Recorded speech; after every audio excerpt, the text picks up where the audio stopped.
नमस्कार, स्वागत है आपका स्पॉटलाइट हरियाणा के एक और एपिसोड में। आज हम एक ऐसी शख्सियत के साथ हैं जो लगातार, चाहे वो केंद्र सरकार की बात करें, चाहे वो प्रदेश सरकार की बात करें, उनकी जो नई घोषणाएं हो रही है या जो नई नई नीतियां बन रही हैं, उस पर वो बिंदास और खुले तौर पर मुखर हैं और लगातार हमलावर हो रहे हैं। ऐसे में सवाल ये ज़रूर उठता है कि क्या हमलावर होना ही उनका एकमात्र जिसे कहते हैं मोटो है या उनका लक्ष्य है, या फिर उन हमलों के पीछे कोई जेन्युइन रीजंस हैं। हम बात कर रहे हैं कांग्रेस के राष्ट्रीय प्रवक्ता और कांग्रेस नेता रणदीप सिंह सुरजेवाला की। सबसे पहले उनका स्वागत करेंगे। रणदीप जी, बहुत बहुत स्वागत पीटीसी न्यूज में आपका। नमस्कार, आपका और आपके दर्शकों का बहुत बहुत स्वागत। और उसके साथ साथ सब सुरक्षित रहें जी, आपके दर्शकों के परिवार, आप सब सुरक्षित रहें, ये ईश्वर से मनोकामना है। बहुत बहुत शुक्रिया। हमने पिछले कुछ हफ्तों में देखा क्यों एकदम आपके साथ रूबरू होने की ज़रूरत हमें आन पड़ी। वो इसलिए क्योंकि हमने आपको देखा कि लगातार आप पिछले कुछ हफ्तों से सरकार की हर फैसलों पे या सरकार की हर घोषणाओं पर आप विरोध कर रहे हैं या सामने आके उस पर सवाल उठा रहे हैं। तो पहले तो मैं उन पॉइंट्स पर बाद में आऊँगी। पहले तो मुझे ये जानना है कि इसके पीछे आपको क्या लग रहा है कि आपका मकसद सरकार की घोषणाओं पर सवाल उठाना है या स्थितियां या चीजें बेहतर करना? विपक्ष की जिम्मेवारी है, कर्तव्य है कि वो सरकार को सच्चाई का आईना दिखाए। रास्ते से भटकती, अहंकार से ग्रस्त, नहीं, रास्ते से भटकती ये कौन डिसाइड करेगा? ये लोग डिसाइड करेंगे। और अगर मैं सही नहीं होता तो 8 बार खट्टर साहब ने हमारे विरोध के बाद अपने निर्णय बदले। अच्छा, अगर वो रास्ते से ना भटके होते तो निर्णय क्यों बदले जाते? कई बार प्रेशर इतना हो जाता है कि डिसीजंस को अमेंड करना पड़ता है। वो इसलिए कहीं जनता ये ना समझने लगे कि बहुत ज़्यादा बायसनेस है या क्या कह सकते हैं कि हमें सरकार कभी कभी जनता को लगने लगता है कि शायद सरकार सुनना नहीं चाहती, तो इस वजह से भी फैसले में परिवर्तन हो जाता है। खट्टर सरकार सुनना चाहते ही नहीं, इसीलिए सरकार चुने जाने के 6 महीने के अंदर भाजपा जजपा सरकार से लोगों का मुंह टूट गया। मैं आपको मुंह क्यों टूटा, मैं आपको 2-3 उदाहरण देता हूँ जी। उदाहरण के तौर पर खट्टर साहब ने एक तुगलकी निर्णय किया, हरियाणा में धान की खेती नहीं हो सकती, उत्तरी हरियाणा में। आपके चैनल ने चलाया, सब किसानों ने विरोध किया, हमने धरना प्रदर्शन किया, कुमारी शैलजा जी प्रदेश अध्यक्ष धरने पर मेरे साथ बैठी। नतीजा यह हुआ कि सरकार को खिसियानी बिल्ली खंबा नोचे की तरह ये कहना पड़ा कि ये निर्णय तो ऑप्शनल है। अब वो कर दिया। इसके बाद अगले ही दिन खट्टर साहब ने नया निर्णय कर दिया कि हरियाणा के किसान को राइस शूट नहीं दिए जाएंगे जी। भैया, राइस शूट नहीं देंगे तो वो खेती कैसे करेगा? इससे पहले खट्टर साहब ने कह दिया हरियाणा में नौजवानों को नौकरियां नहीं दी जाएंगी। याद हो जब पिछली बार पीटीसी ने मुझसे बात की, हमने ये पुरजोर तरीके से मुद्दा उठाया, तो मुख्यमंत्री जी ने फिर अपने कदम वापस लेकर ये कहा जहां जरूरत होगी वहां नौकरियां लगाई जाएंगी। क्या सरकारों में बगैर जरूरत नौकरियां लगाई जाती हैं? जरूरत के आधार पर ही लगाई जाती हैं। तो फिर उन्हें अपने कदम खींचने पड़े। इससे पहले एक बार और आपने देखा होगा कि गेहूं की फसल जब आई और सरसों की, तो कहा आड़तियों से हम डायरेक्ट पेमेंट करेंगे, आड़तियों के थ्रू नहीं होगा। हमने कहा भैया आप किसान, आड़ती और मजदूर को क्यों मार रहे हो? तो फिर सरकार ने मीटिंग करके वो निर्णय बदला। तो ये सरकार है या यू टर्न गवर्नमेंट? हर निर्णय लेती है, जन विरोधी निर्णय लेती है। अगर हम ये आवाज ना उठाएं, जनता की आवाज बुलंद ना करें, तो ये तो जनता को अपनी चक्की के अंदर पीस कर रख दें। इसलिए हमारा विरोध, इसलिए सच्चाई का आईना, इसलिए सकारात्मक सहयोग और आलोचनात्मक जो है वो आलोचना का जो एक रवैया है वो हमने अपनाया है। जी जी जी जी, नहीं ठीक है, और होना भी चाहिए क्योंकि सरकार खुद कहती है कि विपक्ष और जो विरोध है वो होना चाहिए कई बार, ताकि वो पता चलता है कि हम कहाँ पर हैं। लेकिन सरकार का साथ में ये भी पक्ष है, आपके लिए मैं बोल रही हूँ क्योंकि आपका नाम लेके बोला जाता है, जिसमें कहा जाता है कि सुरजेवाला रिसर्च नहीं करते ठीक से किसी भी बातों, किसी भी हमारे फैसले पर, या हम जो योजना बताने जा रहे हैं या फिर हम जो आंकड़े पेश करते हैं उस पर वो रिसर्च नहीं करते। उनका सिर्फ ये लक्ष्य होता है कि सरकार ने ये कुछ बोला है या ये फैसला लिया है तो इस पर मुझे बोलना है, बतौर विपक्ष मुझे अपनी आवाज उठानी है। इस चीज को आप कैसे डिफेंड करेंगे? मेरी एक चीज झुठला कर दिखाएं खट्टर साहब। आपके रिसर्च पर सवाल है जी। मैंने इसीलिए कहा एक चीज झुठलाएं जो मैंने कही। अगर मेरी बात सच नहीं थी तो आए बार मेरे विरोध के बाद खट्टर साहब अपना फैसला क्यों बदलते हैं? वो नौकरियों पर प्रतिबंध वापस लेने का नहीं, हो, लेकिन मेरी उनका- पानी मेरी जी। विरासत का निर्णय हो, वो शराब घोटाले की जांच की बात हो, वो गेहूं और सरसों की फसल पर जी। आड़ती को इन्वॉल्व ना करने की बात हो, वो नमी और चमक के आधार पर गेहूं ना खरीदने की बात हो, आई बार सरकार मुंह कैसे मोड़ती है? जी। इसलिए मोड़ती है कि तथ्य और सत्य जी। ये मेरे जीवन का सिद्धांत है। और जब खट्टर साहब को कुछ नहीं मिलता तो व्यक्तिगत आरोप प्रत्यारोप में लग जाते हैं। वो मेरे बड़े हैं, मैं उनके बारे में कुछ नहीं कहूंगा। एक बुजुर्ग के तौर पर हम उनका आदर करते हैं, पर एक अहंकारी शासक के तौर पर खट्टर साहब को सच का आईना दिखाना मेरा कर्तव्य है, जिससे मैं पीछे नहीं हटूंगा। ठीक है, अब हम उन एक एक पॉइंट्स पर आएंगे जिन इन पॉइंट्स पर आपने आवाज उठाई या कांग्रेस ने आवाज उठाई। पेट्रोल डीजल पर आते हैं। क्या कांग्रेस के कार्यकाल के दौरान पेट्रोल डीजल के दाम बढ़े नहीं थे, या कच्चे तेल के दाम कम होने के बावजूद देश में बढ़े नहीं थे? क्योंकि जिस तरह का क्लेम किया जा रहा है कि कांग्रेस की सरकार के रहते पेट्रोल डीजल के दाम में के कहें या कच्चे तेल के दाम के अकॉर्डिंग इनके दाम में बढ़ोतरी की बात करें, उस हिसाब से बीजेपी जनता को पूरी तरह से लूट रही है। बिल्कुल, सवाल के लिए पहले साधुवाद। याद करिए, जब कांग्रेस का शासन था मई 2014 तक जी, तो कच्चे तेल का भाव था $108 प्रति बैरल। निकाल कर देखिए, गलत हो तो नहीं, जो ठीक है, सजा मेरे देगी मुझे पास- मंजूर। जी, आज जो इंडियन क्रूड बास्केट है उसका बाकायदा टेलीकॉम हमारी जो ऑयल कंपनीज हैं वो बाकायदा हर रोज रिकॉर्ड रिलीज करती हैं।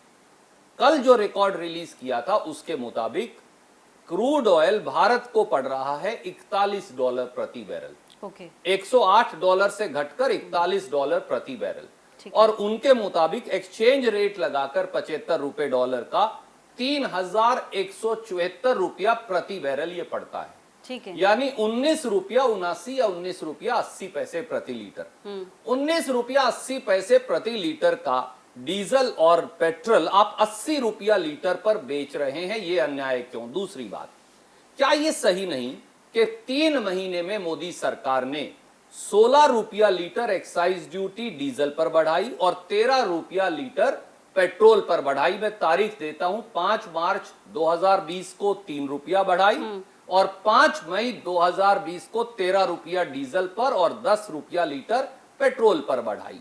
केवल इससे ही 1,60,000 करोड़ रुपया के करीब कमाया। ठीक है, डीजल की कीमत 3 महीने में 24 दिन में 22 बार बढ़ी है और ₹11.17 डीजल की कीमत बढ़ी प्रति लीटर। ₹9 शायद 17 या 18 पैसे के करीब पेट्रोल की कीमत बढ़ी। केवल इससे 2 लाख करोड़ सरकार ने कमाए। पिछले 6 साल में मोदी जी ने 12 बार एक्साइज ड्यूटी या उत्पाद शुल्क बढ़ाकर 820% एक्साइज शुल्क डीजल पर बढ़ाया और 248% एक्साइज शुल्क पेट्रोल पर बढ़ाया। 18 लाख करोड़ कमाए। और बड़े मियां तो बड़े मियां, छोटे मियां सुभान अल्लाह। खट्टर साहब ने क्या किया? ₹1.10 प्रति लीटर एक्साइज लोकल जो हमारा वैट है जीएसटी और बढ़ा दिया। और कांग्रेस ने 10 साल में हरियाणा के अंदर ना जीएसटी पेट्रोल पर बढ़ाया ना डीजल पर बढ़ाया। खट्टर साहब ने उसको भी कई प्रतिशत पहले ही बढ़ा दिया था। तो अब भी अगर हम इसको जबरन वसूली ना कहें या जजिया कर ना कहें तो क्या कहेंगे? बिल्कुल। अच्छा, अब उसके बाद चलिए, ये तो पक्ष हमने जान लिया। इसके बाद शराब घोटाले पे आते हैं, जो कि प्रदेश से जुड़ा मामला है। जी। अच्छा, अब उस पे ये है कि शराब घोटालों पे आप जिस तरह से मुखर हैं या लगातार आरोप लगा रहे हैं कि बीजेपी के कार्यकाल में बढ़ा, अगर हम सरकार का पक्ष लेते हैं तो सरकार का पक्ष ये है, शराब के घोटाले की जो नींव है वो तो कांग्रेस के कार्यकाल में पड़ी थी, उस दौरान ये पड़ी थी और उसी का भुगत रहे हैं बीजेपी वाले। और यानी मनोहर सरकार आपका बोया हुआ जो है उसको अभी साफ करने में लगी है। वैशाली जी, मुझे ना सरकार पर कई बार हंसी आती है उनके परवर्टेड लॉजिक पर। देखिए, बड़ी सिंपल बात यह है कि मोदी जी ने 25 मार्च 2020 से लॉकडाउन किया। खट्टर साहब और दुष्यंत चौटाला जी ने पूरा हरियाणा बंद कर दिया। शराब की नदियां बहाते रहे, ठेके खुले रखे। पीटीसी ने, मैंने, बाकी सब अखबार के साथियों ने आवाज उठाई तो 5 दिन बाद ठेके बंद कर दिए, यानी शराबबंदी हो गई। उस शराबबंदी के तहत सैकड़ों हजारों करोड़ रुपए की शराब माफिया ने बेची जी। तस्करी हुई। डिस्टिलरी से बगैर टैक्स दिए शायद शराब बाहर आई, उसकी भी तस्करी हुई और कांग्रेस जिम्मेवार है। वो कैसे, मुझे आज तक समझ में नहीं आया। स्पेशल इन्वेस्टिगेशन टीम एक एसपी के तहत बना दी गई। उस एसआईटी ने, याद करिए, पीटीसी ने वो न्यूज स्टोरी ब्रेक की थी, मैं याद करवाऊं, सोनीपत में सरकारी गोदाम की दीवार तोड़कर शराब बेच डाली। जी। जब वहां के तस्कर पकड़े गए और उनके तार सीधे बड़े बड़े चंडीगढ़ में बैठे लोगों से जुड़ने लगे, तो 10 मई की रात को खट्टर साहब ने वो एसआईटी खारिज कर दी। 11 मई को स्पेशल इंक्वायरी। नहीं, लेकिन अभी तो विज बोल रहे हैं ना कि उसकी जांच होनी है और वो अभी प्रॉपर सही तरीके से जांच चल रही है, लेकिन फिर भी आप उस पर अब कम से कम सरकार की जांच पर तो भरोसा कीजिए। जी, मैं यही आपसे कह रहा हूं और आपके दर्शक और आप निर्णय करें, आप जज बनिए। स्पेशल इंक्वायरी टीम 11 मई 2020 को खट्टर साहब ने बनाई और कहा 15 दिन में रिपोर्ट आ जाएगी। हमने कहा भैया आपने एक ऐसे डीजीपी सुभाष यादव को इसका मेंबर बनाया जो 31 मई को रिटायर होंगे। खट्टर साहब और विज साहब ने कहा पर उससे पहले तो रिपोर्ट आ जाएगी। अब कल स्पेशल इंक्वायरी टीम ने चिट्ठी लिखकर मुख्यमंत्री को कहा है कि जून के आखिर तक रिपोर्ट तो दूर, आज तक तो उन्हें कागज भी नहीं दिया गया। वो इतनी बेसहाय, पंगु और अपंग हो गई है स्पेशल इंक्वायरी टीम, क्योंकि ना उन्हें गिरफ्तारी का अधिकार है, ना रिकॉर्ड देखने का अधिकार है, ना रिकॉर्ड खंगालने का अधिकार है, ना एफआईआर दर्ज करने का अख्तियार है और ना किसी को गिरफ्तार करने का। और इंटरनल रिकॉर्ड टेकिंग आबकारी विभाग की क्या कहती है, एक्साइज टैक्सेशन की, उनकी रिकॉर्ड टेकिंग और डीसी की कमेटी की जांच के बाद जो सामने आया वो चौंकिए मत, चौंकाने वाला तथ्य है।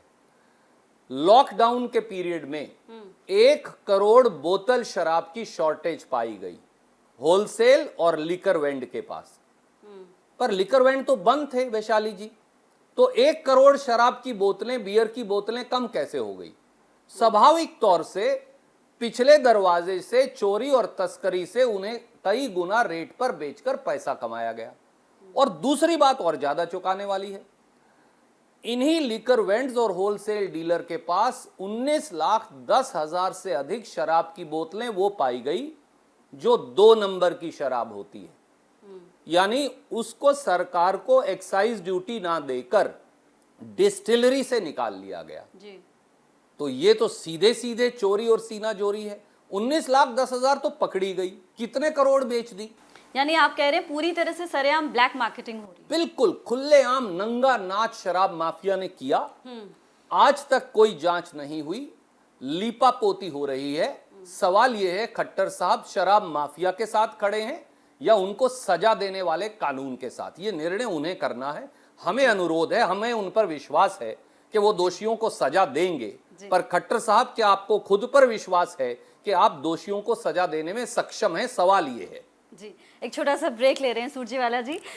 सुरजेवाला जी, जिस तरह से, जैसे कि हमेशा ही करते हैं, जिस तरह से सरकार पर आरोप लगा रहे हैं अभी भी, ये वाकई एक तरह से हम कह सकते हैं कि सरकार को सोचना भी ज़रूरी अब हो गया है कि जिस तरह के फैसले उन्होंने लिए हैं या जिस तरह की योजनाएं उनकी बन रही हैं, क्या उस पर दोबारा विचार हो सकता है? एक छोटा सा ब्रेक ले रहे हैं। ब्रेक के बाद कुछ और ऐसे कांग्रेस के आरोप हैं जिस पर हम बात करेंगे। आप बने रहिए हमारे साथ। ब्रेक के बाद स्वागत है आपका स्पॉटलाइट हरियाणा में। हमारे साथ हैं रणदीप सिंह सुरजेवाला जी। बड़ी तीखी बहस चल रही है और तीखी बातचीत चल रही है क्योंकि सरकार पर हमेशा की तरह वो हमलावर हैं। सुरजेवाला जी, आपके आज के 2 ट्वीट पर मैं नज़र डालती हूँ। एक तो सफाई व्यवस्था चरमराई करके आपने, चूंकि सफाई कर्मचारियों का ये जो 2 दिन का हड़ताल है, और दूसरा आपने कानून व्यवस्था पर सवाल उठाए हैं अपने ट्वीट के जरिए। और आपने कहा है कि हरियाणा में कानून के रखवाले ही सुरक्षित नहीं तो आम जन की सुरक्षा राम भरोसे। वैशाली जी, लगता है कि खट्टर साहब सरकार नहीं कर्मचारी विरोधी संघ चला रहे हैं। आपको याद होगा मैंने 11 विभाग देकर एक लिस्ट जारी की थी जहां लॉकडाउन के अंदर खट्टर साहब ने लगभग 2-2.5 हजार आदमियों की नौकरी निकाल दी। अब नगर पालिकाओं में जेईस की नौकरी निकाली जा रही है, फायरमैन्स को परेशान किया जा रहा है, सफाई कर्मचारियों को मुआवजा नहीं दिया जा रहा, अगर वो संक्रमित हो जाएं तो उसका कोई इंतजाम नहीं, और हरियाणा के 87 शहरों के 32,000 हमारे नगर पालिकाओं, नगर निकायों के कर्मी आज हड़ताल पर हैं, पर खट्टर सरकार सोई पड़ी है, उनके कान पर जूं तक नहीं रेंग रही। ऐसा क्यों? और कल जो हुआ वो तो शायद हरियाणा में कभी नहीं हुआ। हमारे जो सुरक्षित करने वाले हमारे जो कर्मी हैं, पुलिस के हमारे सिपाही और जवान हैं, कल एक हमारे एसपीओ और एक पुलिस के जवान, दोनों की गुंडों ने सोनीपत में हत्या कर दी। अगर पुलिस ही सुरक्षित नहीं तो आम जनमानस, आप और मैं और आपके दर्शक सुरक्षित कैसे होंगे? क्या यह सही नहीं कि गैंग रेप में हरियाणा जैसा छोटा सा प्रांत हिंदुस्तान में पहले पायदान पर है? क्यों? क्या यह सही नहीं कि हरियाणा में हर 2 या 3 घंटे में एक हत्या होती है? हर लगभग 30 से 50 मिनट के अंदर एक फिरौती, एक अगुवाई की घटना है। और डकैती और चोरियों को तो आप भूल ही जाइए कि उनकी संख्या कितनी ज्यादा है। क्या कहीं कानून व्यवस्था नाम की चीज बची है? संगठित अपराध, आए दिन ऑर्गेनाइज्ड क्राइम के लोग कभी सफीदों में फिरौती मांगते हैं, कभी कुरुक्षेत्र में फिरौती मांगते हैं, कभी कैथल में यह वाकया होता है, कभी फरीदाबाद और गुड़गांव में। लोग असुरक्षित हैं हरियाणा तो में। आपको क्या लगता है कि कहीं ना कहीं चूंकि विज के पास है और विज साहब बहुत कह सकते हैं कि बड़े technically he is very sound और बहुत अच्छे इन चीज़ों में आने आते हैं कि अगर किसी तरह का कोई प्लान करना हो या कोई इम्प्लीमेंटेशन करनी हो, उसके मामले में भी अनिल विज का कोई सानी नहीं। तो क्या कहीं ना कहीं आपको लग रहा है कि जैसा कि माना जाता है कि सीएम और विज के बीच में भी आपस में कभी कभी एक मौन सा एक कहीं ना कहीं टसल है, तो क्या उसकी वजह है कि कम्युनिकेशन गैप की वजह से ये जो कानून व्यवस्था की जो हालत है वो है, या विज साहब संभाल नहीं पा रहे हैं फिलहाल? क्या लग रहा है देखिए, आपको? कानून व्यवस्था आखिर में मुख्यमंत्री की जिम्मेवारी है जी। क्या विज साहब को एसपी लगाने का अख्तियार है, आईजी लगाने का अख्तियार है, कांस्टेबल बदलने का अख्तियार है? सच्चाई ये है कि गृह मंत्री को तो मालूम भी नहीं होता कि कब उनके विभाग की बदलियां हो जाती हैं, जैसा आपने पीछे देखा भी। तो ऐसे में जिम्मेवारी और जवाबदेही मुख्यमंत्री की होती है। जी। और गृह मंत्री के साथ जिस प्रकार से व्यवस्था चलती रहती है मुख्यमंत्री की, एक लगातार जो टसल चल रही हालांकि है, मानते वो विज साहब जग जाहिर है। जी जी जी। इसलिए मैं विज साहब हमारे मित्र हैं, उनके बारे में नहीं कहूंगा। ये जिम्मेवारी आखिर में माननीय मनोहर लाल खट्टर जी की है जी। और विफलता भी उन्हीं की है, क्योंकि वही परिवार के मुखिया हैं, वो प्रदेश के मुख्यमंत्री हैं। सच्चाई ये है कि 6 साल के अंदर, विज साहब तो अब बने हैं गृह मंत्री, 6 साल में जब मुख्यमंत्री ही गृह मंत्री थे और सीआईडी विभाग के मंत्री आज भी वो खुद हैं, पूरी तरह से संगठित अपराध और असंगठित अपराध उसका बोलबाला है और हरियाणा अपने आप को असुरक्षित महसूस करता है। और इसके लिए अगर कोई जिम्मेवार है तो सरकार के साथ साथ सरकार के मुखिया आदरणीय खट्टर साहब जिम्मेवार है। जी जी जी। सुरजेवाला जी, अब ये कहते हैं कि चलिए सरकार की बुराई तो हो गई, अगर कांग्रेस की सरकार इस दौरान रहती तो क्या आप समझते हैं कि स्थिति पहले से बेहतर होती और ये जो चीज़ें अभी सामने आ रही हैं वो नहीं होती? क्योंकि ऐसा तो नहीं है कि जब कांग्रेस की सरकार थी तब ये सब बिल्कुल नहीं हुआ, नीट एंड क्लीन सरकार चली है पूरे 10 साल। देखिए, 10 साल में कांग्रेस ने क्या किया ये जानना और मानना बहुत आवश्यक है। कांग्रेस के समय में हम 14वें पायदान पर थे निवेश में, 14वें से हम पहले पायदान पर आए। संगठित अपराध जिसका बोलबाला पहले भी चौटाला जी और बीजेपी की सरकार में था, 38 गैंग वाइप आउट हुए कांग्रेस की सरकार में और संगठित अपराध 0 पर आ गया। किसी की हिम्मत नहीं थी कि किसी व्यवसायी, किसी किसान, किसी डॉक्टर, किसी आड़ती उनसे फिरौती मांग ले जो आज होती है। और कम से कम हमारे पुलिस के सिपाही और अफसर भी घायल हुए। 32 के करीब लोग एनकाउंटर्स के अंदर मारे गए जो नामी अपराधी थे। आज तो गुड़गांव में आप घर से बाहर नहीं निकल सकते। कांग्रेस के समय में जो प्रदेश की ग्रोथ रेट थी, नेशनल ग्रोथ रेट थी 7%, जो आज कहीं है ही नहीं। प्रदेश की ग्रोथ रेट थी 18% से 24%।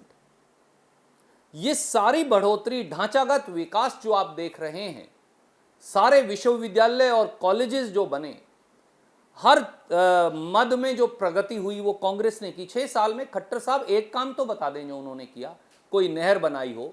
हाँ, एक नहर बंद जरूर कर दी, जो उत्तरी हरियाणा की लाइफ लाइन थी, कोई उन्होंने नई यूनिवर्सिटी बनाई हो, कोई उन्होंने नया अदारा या इंस्टीट्यूट बनाया हो, कोई उन्होंने नया नेशनल हाईवे बनाया हो। लिस्टेड तो है, आप कॉलेज यूनिवर्सिटीज की बात कर रहे हैं। मैं इसीलिए आपको कह रहा हूं, एक विश्वविद्यालय खट्टर साहब बता दे जो उन्होंने बनाया। हाँ, उन्होंने कल्पना चावला मेडिकल कॉलेज का नाम दीनदयाल उपाध्याय मेडिकल कॉलेज रख दिया और कहते मैंने बना दी।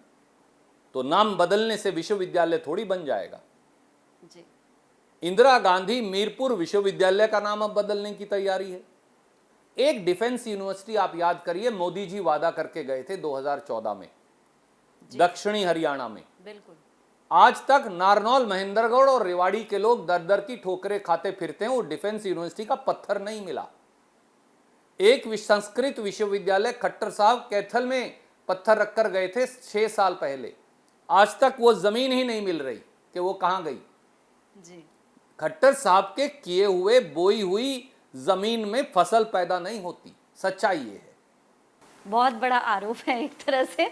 अच्छा, अब मेरा आखिरी सवाल ये है, आगे आपकी क्या योजना है? क्योंकि जिस तरह से आप मुखर हैं और सरकार के तमाम कार्यों पर आप सवाल उठा रहे हैं, आगे आपने क्या सोचा है कि इसी तरह अगर सरकार चलती रही तो आप लोग किस तरह से और प्रोटेस्ट करने वाले हैं और किस तरह से चीज़ों को सही यानी लाइन पे आने का आपने सोचा? वैशाली जी, हरियाणा की जनता का विश्वास तो ये सरकार खो चुकी। अब तो इंतजार है जब जनरल इलेक्शन होंगे तो रिजल्ट आपके सामने आएगा। विधानसभा, अरे ये जो उपचुनाव है उसके लिए आप उपचुनाव के लिए कांग्रेस तैयार है। मुझे ये विश्वास है कि उपचुनाव कांग्रेस जीतेगी।